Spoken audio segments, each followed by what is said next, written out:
Alright, I'm going to try this again.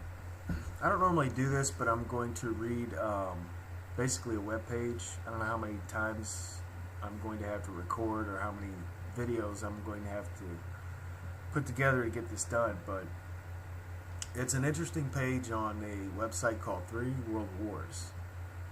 And it just shows how deep a pile of crap our nation is in. And it exposes why we are at the point we are right now. This has been going on for quite some time. And it's just really interesting. The heading says, "What really caused World War I?" The true cause of World War I. History books record that World War I started when the nations went to war to avenge the assassination of the Archduke Francis Ferdinand, the heir to the Habsburg throne, on June 28, 1914. This is the typical explanation, but the revisionist historian knows just what caused and what the purpose was of the conflagration of World War I. And I don't know, I don't like that terminology because this is real investigative history. This is not revisionist history. It's not revising it to fit a certain political agenda. It's exposing the truth to wake people the heck up. So that label, I don't think it applies here.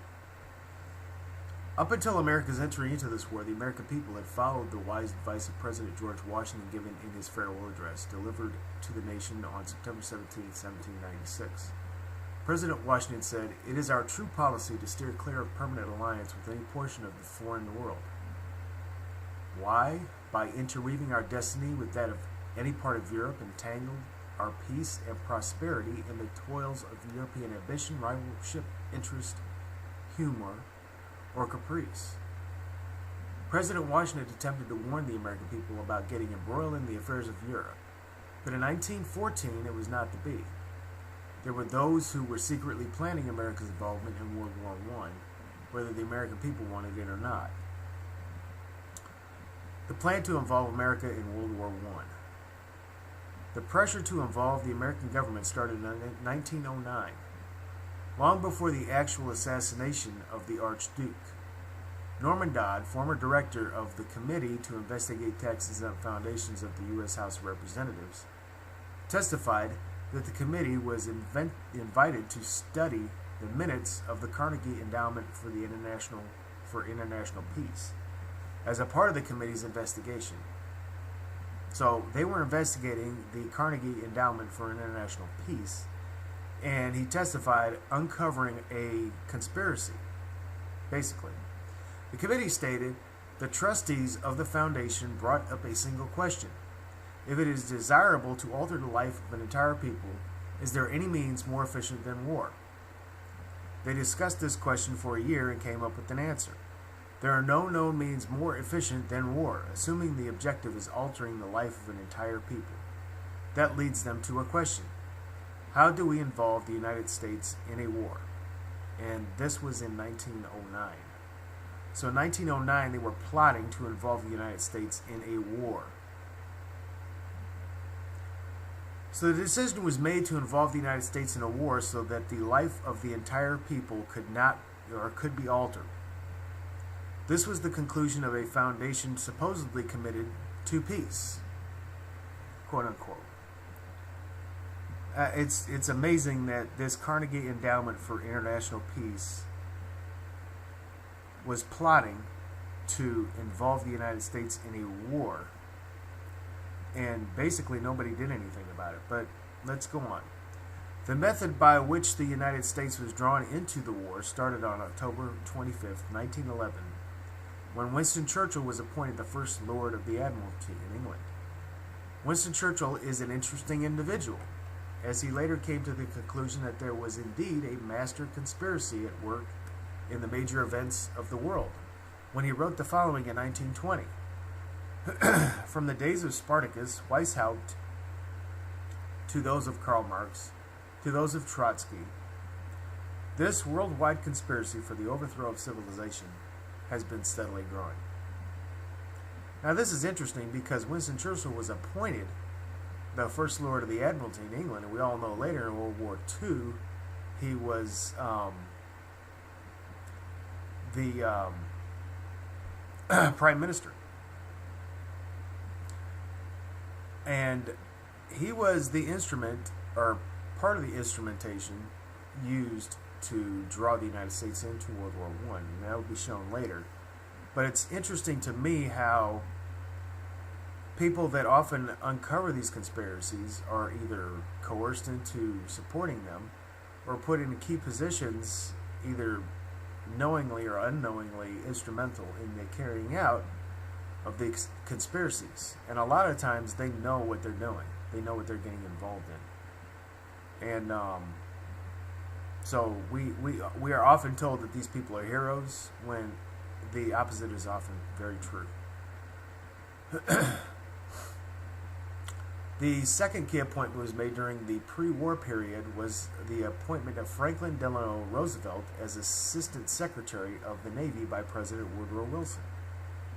Roosevelt was also on record as concluding that there was a conspiracy, at least in the United States. He once wrote to Colonel Edward Mandell House, "The real truth of the matter is, as you and I know, that a financial element in the larger centers has owned the government ever since the days of Andrew Jackson, and I am not wholly accepting the administration of Woodrow Wilson.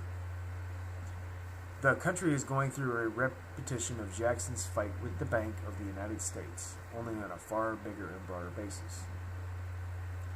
And you can see right there a direct parallel between what he was saying and what President Obama was saying prior to his election.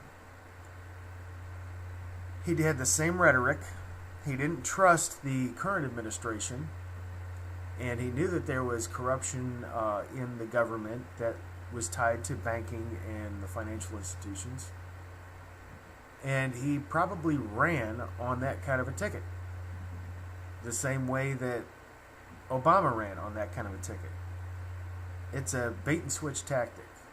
So I think Roosevelt actually knew what he was doing, and he was just using that appeal to logic to gain this position eventually. So anyway, let's move on. The sinking of the Lusitania. The next step in the maneuvering of the United States, we got about halfway there, into the war came when the Cunard Line's owner of the ocean liner, the Lusitania, turned the ship over to the First Lord of the Admiralty, Winston Churchill.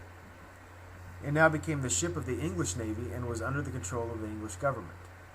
The ship was sent to New York City, where it was loaded with 6 million rounds of ammunition owned by J.P. Morgan and Company.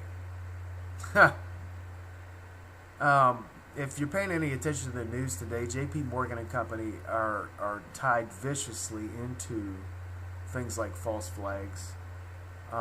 Right now, they're placing restrictions on their business account holders to $50,000 withdrawals and deposits and wire transfers. Total. All three of them have to fall within that window. And that's for a month, which is impossible for many businesses to do. Anyway, J.P. Morgan filled this ship with 6 million rounds of ammunition to be sold to England and France to aid their war against Germany. It was known that the very wealthy were interested in involving the American government in that war, and Secretary of State William Jennings Bryan was one who made note of this. As Secretary Bryan had anticipated, the large banking interests were deeply interested in the World War because of wide opportunities for large profits. On August 3, 1914, even before the actual clash of arms, the French firm of Rothschild Frères cabled, there's another name, Rothschild, cabled to Morgan and Company in New York, suggesting the flotation of a loan of $100 million, a substantial part of which was left in the United States to pay for French purchases of American goods. England broke the German war code on December 14, 1914, so that by the end of January 1915, British intelligence was able to advise the Admiralty of the departure of each U-boat as it left for patrol. This meant that the First Lord of the Admiralty, Winston Churchill, knew where every U-boat was in the vicinity of the English Channel that separated England and France. The ocean liner was set to sail to England already at war with Germany.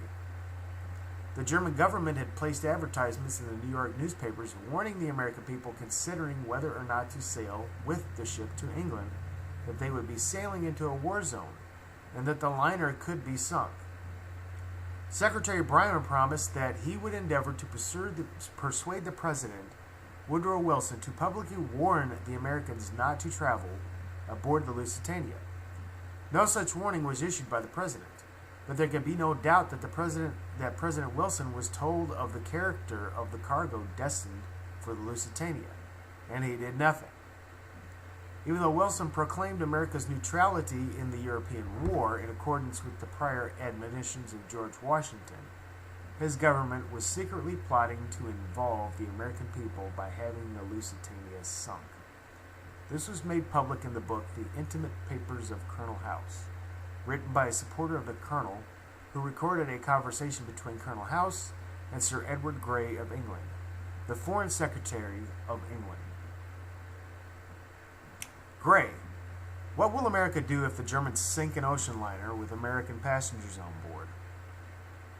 House: I believe that a flame of indignation would sweep the United States, and that by itself would be sufficient to carry us into the war.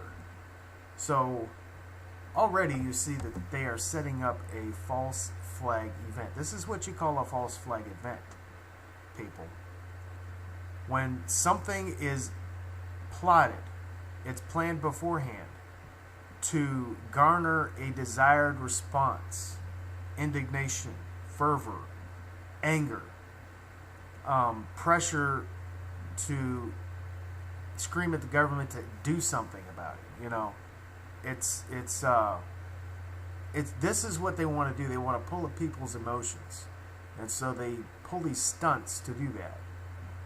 Anyway, on May 7th, 1915, the Lusitania was sunk off the coast of County Cork, Ireland, by a U-boat after it had slowed to await the arrival of the English escort vessel, the Juno, which was intended to escort it into the English port. The First Lord of the Admiralty, Winston Churchill, issued orders that the Juno was to return to port, and the Lusitania sat alone in the channel. Because Churchill knew of the presence of 3 U-boats in the vicinity, it is reasonable to presume that he had planned for the Lusitania to be sunk, and it was. 1,201 people lost their lives in the sinking. 1,201 people. Probably Americans, most of them. And they were sacrificed in the name of war profiteering. I want people to understand that. This is what these people do. They're not playing. So, are they capable of mass murder? I believe so. I believe they are. I mean, it's right here. They don't care about you.